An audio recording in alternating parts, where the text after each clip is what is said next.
都可以吸翻佢。有一個小地方係少數。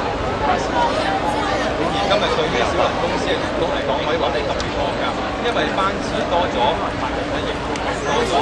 有啲都話啦，翻返去以前咧，小輪最輝煌嘅時代，咁當時咧每日忙忙時間翻工放工啦，小輪公司一直都要係拉成啦，係一批嘅市民咧係幫佢哋上船，係疏導人潮。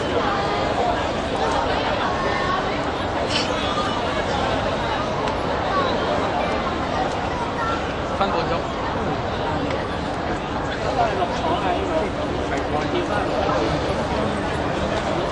係呢個先係四艘你估下我喺邊？嘉賓船咧，佢喺海上面見證住碼頭食啦。咁之後咧，小輪公司就會係通宵將一啲食材咧搬去新碼頭嗰邊，而新碼頭建造第一班嘅航船啊。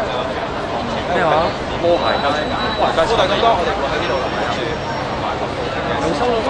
將時間啦，冇收。而家查翻係佢只係話噏咗。仲有咧，除咗嗰個